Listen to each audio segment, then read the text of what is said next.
我们的愿心，它能治病。真正是具足了信愿啊，不管是什么样的病都没有。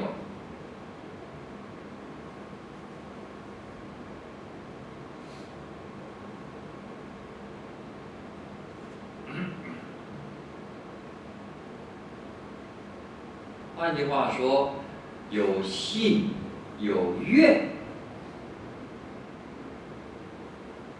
那就不需要去吃药了。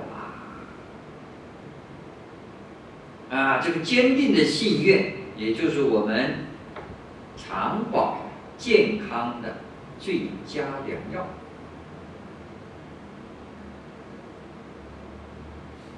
啊，今天我们自己要是有信啊有愿，那么三宝的威力加持，自然就感应到了。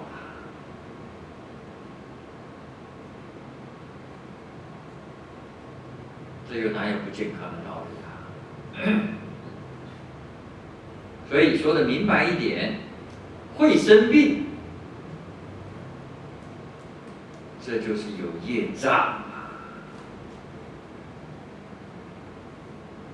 啊！所有的病，通通都是业障。只要把业障消除了，那身体它自然也就健康，而且呢还会比从前啊还更健康。无论是在体力上啊，还是在精神上，那绝对是超过从前。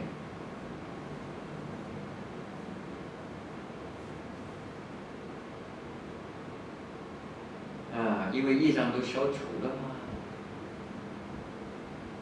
所以今天啊，我们念佛，一定是要发真心，要有切愿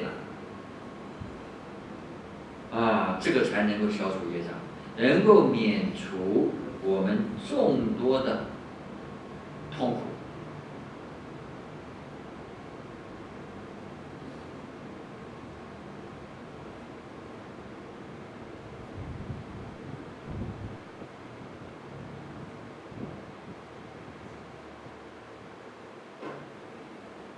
老法师啊，他在讲习当中也是经常的提示我们，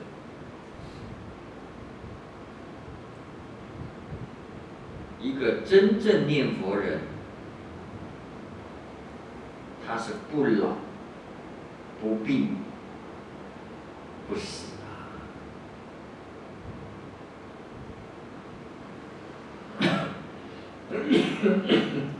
在他往生的时候，他能够预知时至，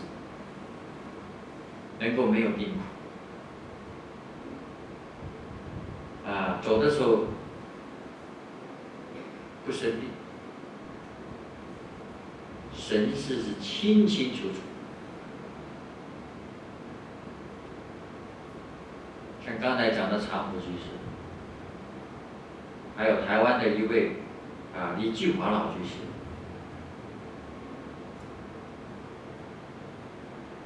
他还是在大家共修的时候啊，跟大众们讲了1个半钟点的开示，当场走了，多么的自在潇洒啊！讲完开示，说走就走了。啊，走的时候呢，活着走了，并不是说啊死了以后这才离开，不是这样啊。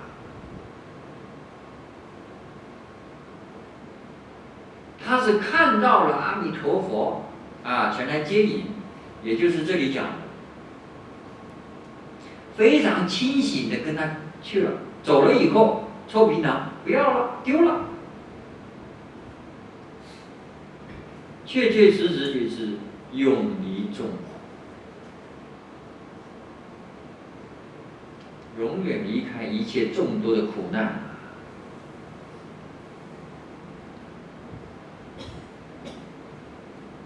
这件事情，我们现在就能做到啊！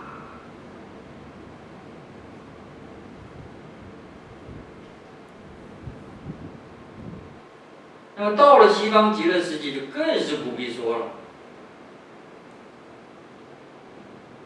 这个诸难就是一切的灾难，它是通通都能够避免掉。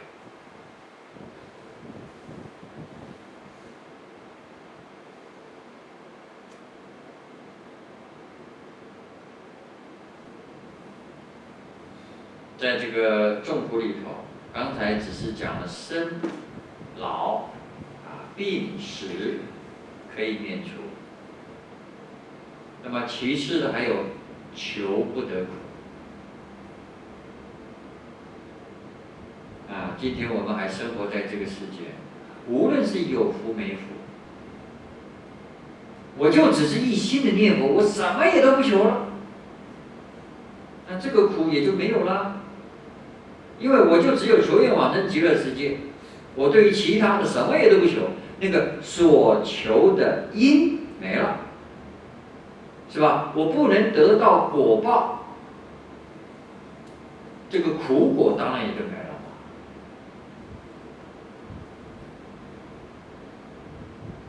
所以哪怕就是明天我没饭吃了，我也不求。我就老老实实的念一贴佛。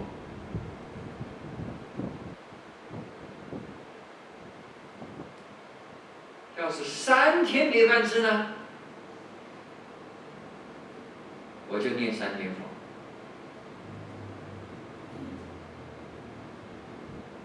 7天没得吃呢，已经去到极乐世界了，那还要求什么呢？所以名闻利养、五欲六尘，我什么也都不求，要有这种的决心那个求不得苦就被我们给丢了。立刻也就没了。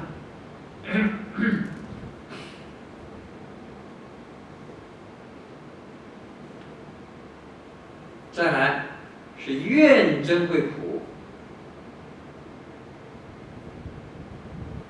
这能不能够避免掉呢？还是可以避免。譬如说，这冤家对头来了，他要来整我，来陷害我、障碍我，我们呢，全都接受，而且还是欢喜心的接受，这是没错因为我们必须要了解，他的这个障碍是因果报应这都是有原因的，绝对不会无缘无故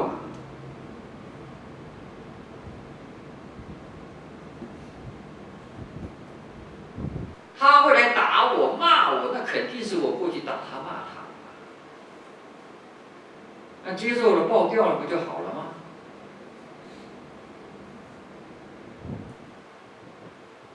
事实上，它也只能障碍到一个形体，它对于我们内心是不能障碍的，它障碍不到好比说，你打我也好，你骂我也好，我这心里面呢念阿弥陀佛，阿弥陀佛，在我心里面的佛号不怀疑、不间断、不夹杂。只要我们的功夫不间断，这个怨憎会苦也就障碍不了我们。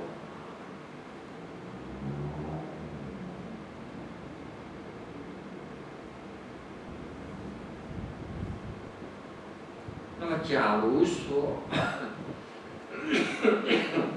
别人一来障碍，我们呢就很生气，就很难过，那一可就上当了。一定要晓得这个障碍叫做魔障。当魔来扰乱我们的时候，我们自己的功夫越是要坚定越是要清净，不能受它干扰。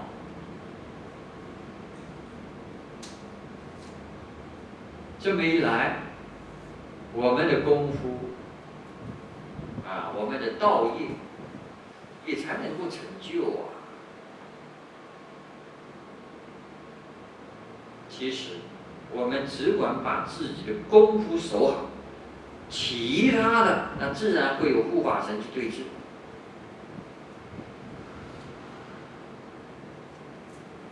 所以尽管是那个魔王来了，有护法神会处理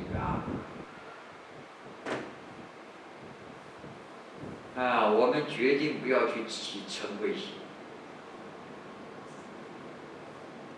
我们决定不要去起分别去执着，就保持我们心的清净，这就对了。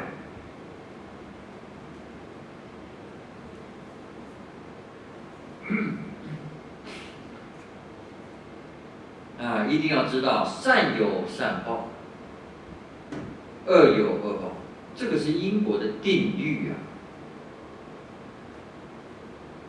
换句话说，他有他的果报，我有我的果报。今天我们的果报是在西方极乐世界，他的果报呢是三途地狱我们所走的道路是很不相同的。他发脾气下地狱，你也跟他一起发脾气，跟他一起下去吗？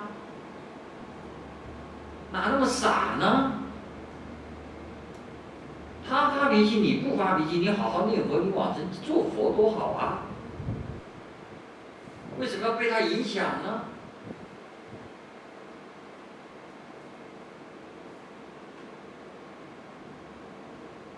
事实上，他的业障深重，现在还没有办法控制自己，我们也没有办法去勉强他，我们好好的把自己照顾好。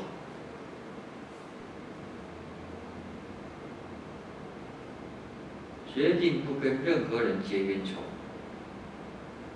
像老法师讲的，天底下没有不能原谅的人，原谅他就好了吗？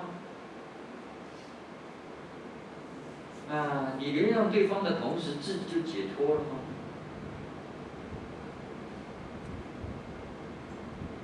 天底下没有我不爱的人，因为众生无边誓愿度你不爱他，你怎么可能去度他呢？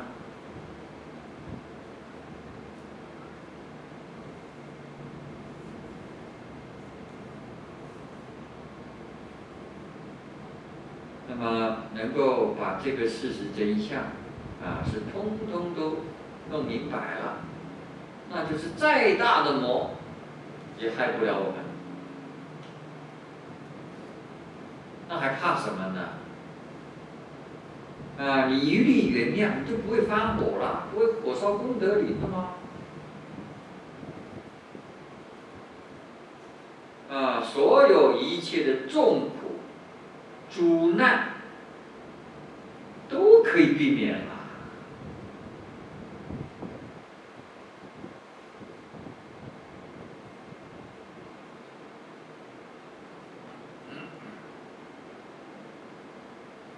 至于说这个恶趣，它是讲的三恶道：地狱、恶鬼、畜生。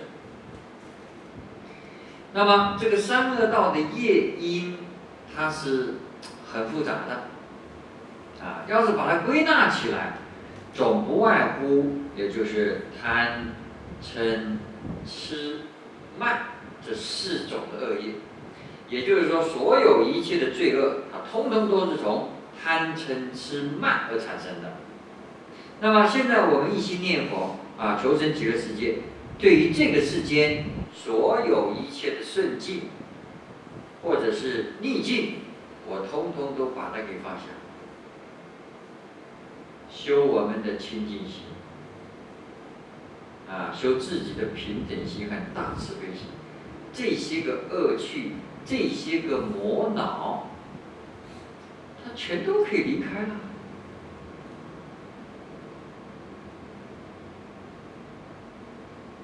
啊，那么在现前，一个真正的念佛人，啊，这些就都能够远离了，那更何况是到了极乐世界。所以，啊，在西方极乐世界，这些不好的东西，它是永远也都没有啊！不但是没有这些个事实，就是连那个名字都听不到啊！啊，什么我恨你，听都听不到；我讨厌你，听都听不到。这是什么道理呢？怎么说会连名字都听不到呢？因为凡是往生到极乐世界的人，他们都是心地清净，他不会去想这些事的。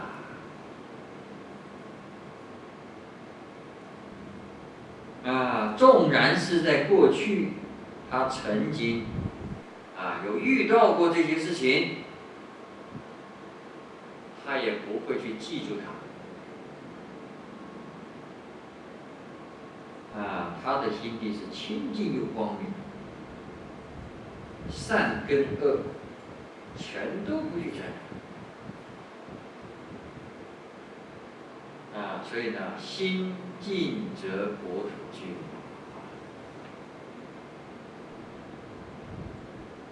就是这么个道理。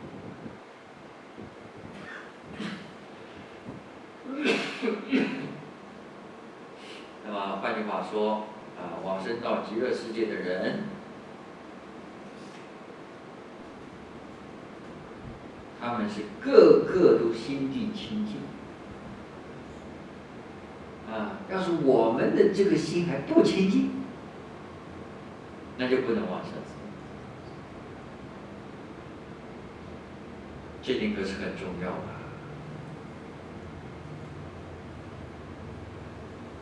现在有不少同学听到另外一个说法，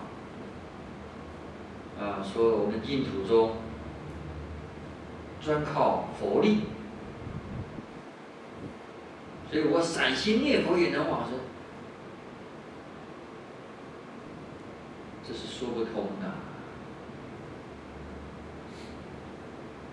散心念佛是什么意思？就是还有妄念。你还有妄念，你解贪心，你跟恶鬼道感应怎么可能往生呢？强者先前跟恶鬼道报道了。那清净心才能跟极乐世界的清净国土感应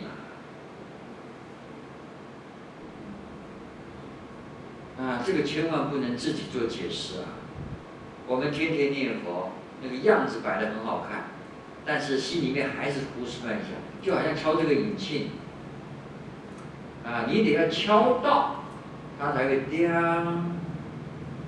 这个敲到就是清净心。你还有妄心，还打妄想，就是拼命敲，没敲到，不会想。那就没有用了，不能感应就不能往生了。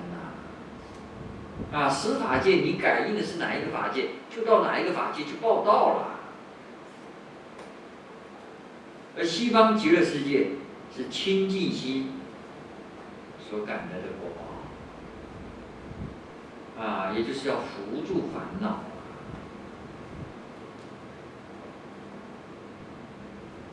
不能还有妄念。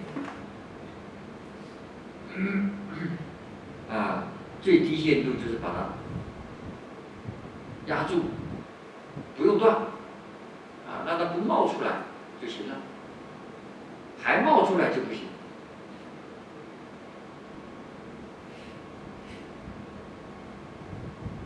所以说呢，今天我们是念佛的人很多，但是往生的人却很少。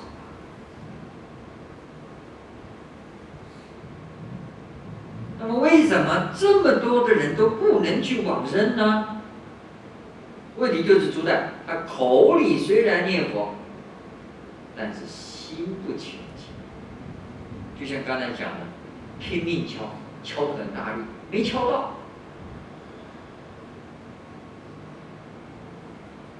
那个真正念佛去往生的，他都是口里念佛，然后呢，心清净。他们是心口相应，这个是决定往生的道理。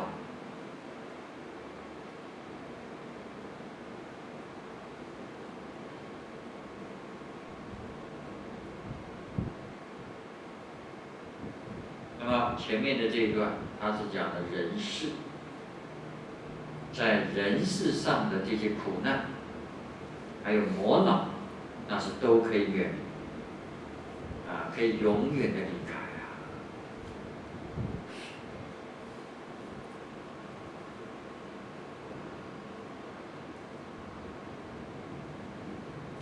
下面我们再看物质环境，那又是如何？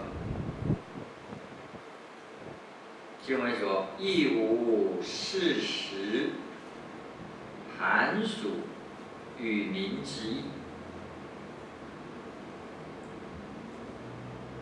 在我们这个时间，它是冬天冷，夏天热，寒暑不均。这个也是许许多多的疾病它的根源，因为这个气候的变化，它让我们这个身体不能适应。我稍稍一不留意就中暑了，要不然就感冒了。这都会令我们得到生病的果报。像这种情形呢，在极乐世界没有，它是没有那个四季的变化。这个事实也就是我们讲的四季，春夏秋冬。在极乐世界那里没有。那么为什么会没有呢？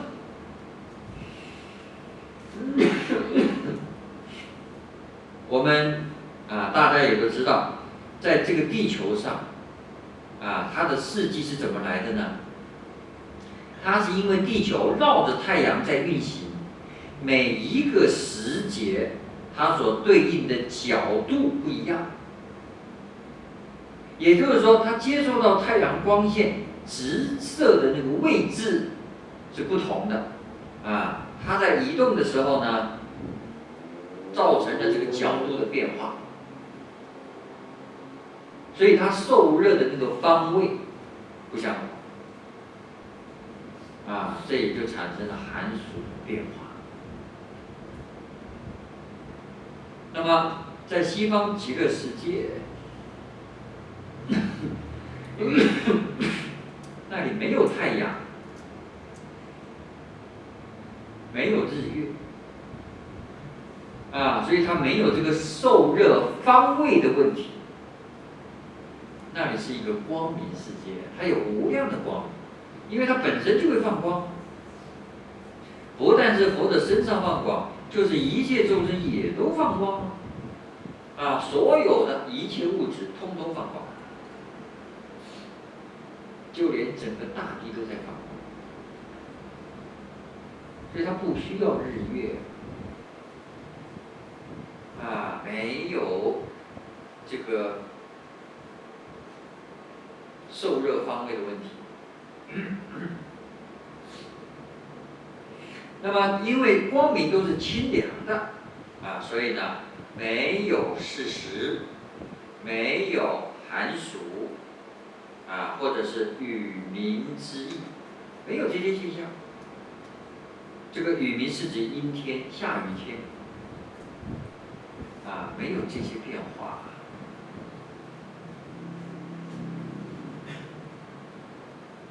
接着，复无大小江海、丘陵、坑坎、荆棘、沙砾、铁围、须弥、土石等山。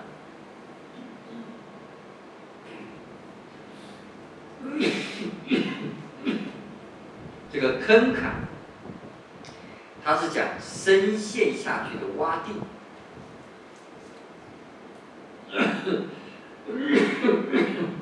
荆棘这是一种带有刺的植物，沙砾是小石头，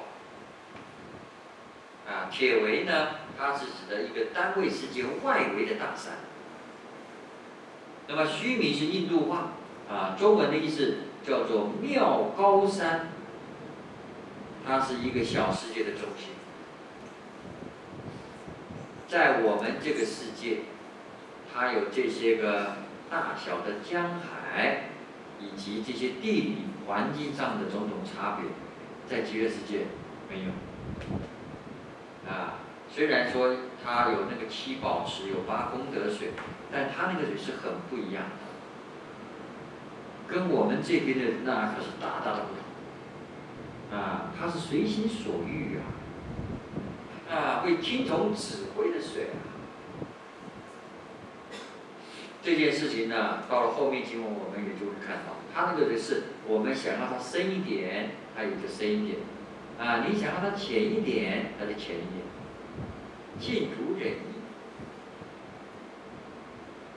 大家想想看，那还会有灾难的发生吗？绝对是不可能的嘛！好像我们这边的水，它就只能够往下流。在极乐世界的水呢，是可以往上流的。换句话说，西方极乐世界永远不会有水灾，更不会有旱灾，决定没有这些灾难。你说大洪水来了，停，就停了，听指挥了，怎么还会造成灾难呢？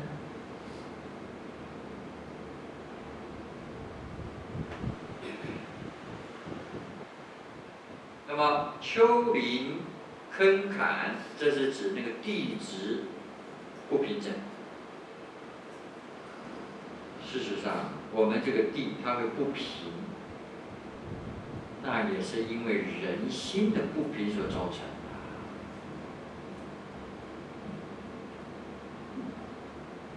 的。荆棘、沙砾，这是指地质的恶劣。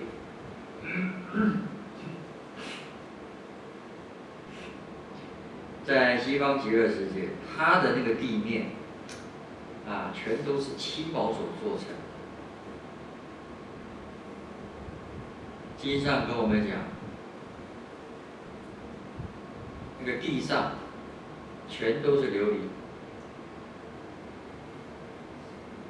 不像我们这边，我们这边都是用土块、用石头，很不一样。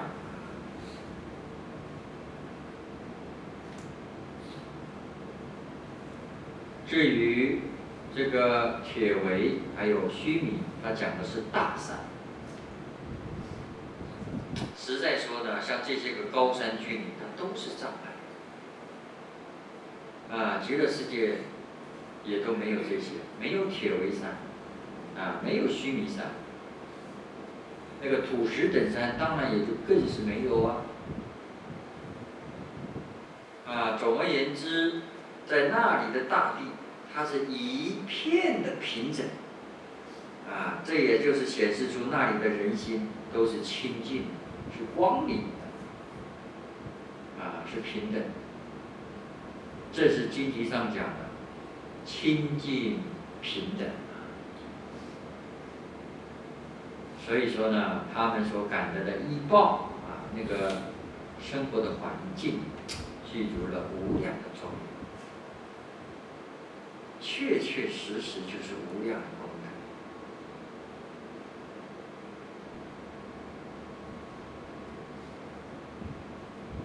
那么以上呢，这是从反面来显示极乐世界它的依报是无比的庄严。下面这一段则是要从纵面来做说明了。我们接着再看底下这段，请看这个。唯以自然七宝黄金为地，宽广平正，不可限极，微妙奇丽，清净庄严，超于十方一切世界。到这里一个小段。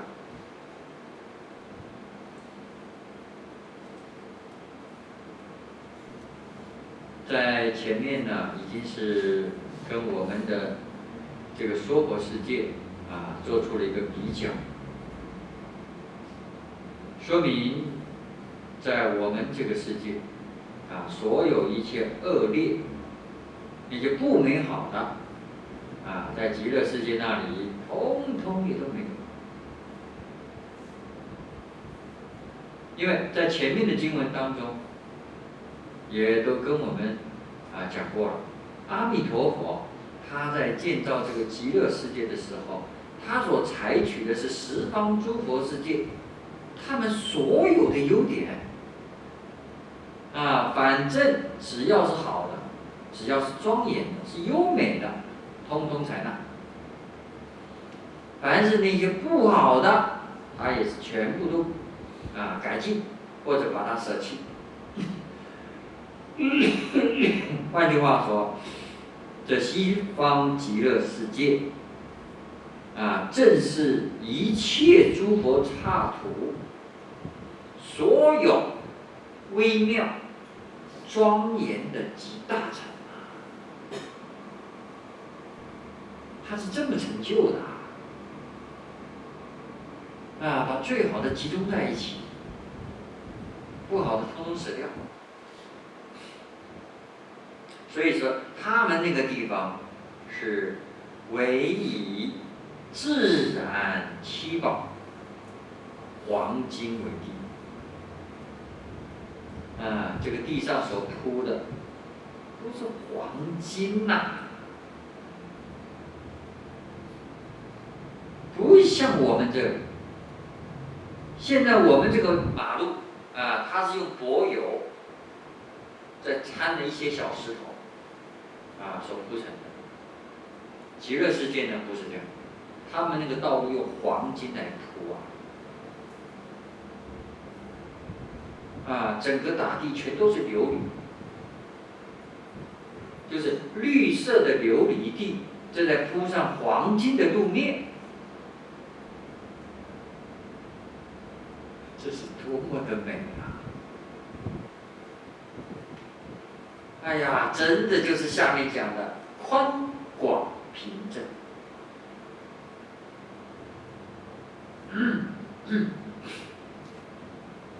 佛在经上也常说，境由心转如果心平，那这个地呢，自然也就平。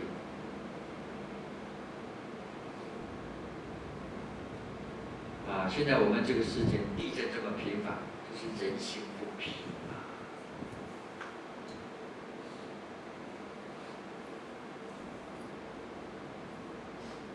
你看风灾、台风，贪心所感召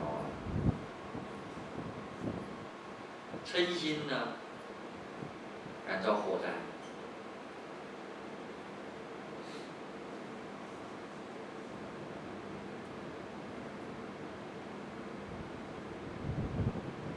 实在说，佛在这里讲的这个宽广平正、不可限极、微妙其理，这不是我们很容易来理解的。也只能呢，我们稍稍来去感受一下。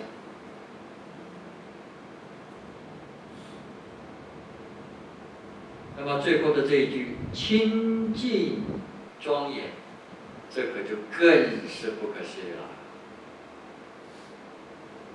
所谓清净，也就是一尘不染啊。今天我们讲的染污，在极乐世界那里是完全也都没有的，任何染污也都没有。所以他那个世界也才会超过了十方一切的诸佛世界。换句话说，这个十方一切诸佛世界是全都不能够来跟他相比。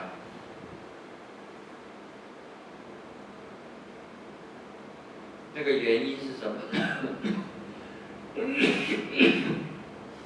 就是弥陀世尊他自己的心地是清净的，凡是去往生的人也都是相当的清净。所以虽然说这个念佛法门它是一个万修万人去的法门，还是得要相当的清净要把烦恼扶住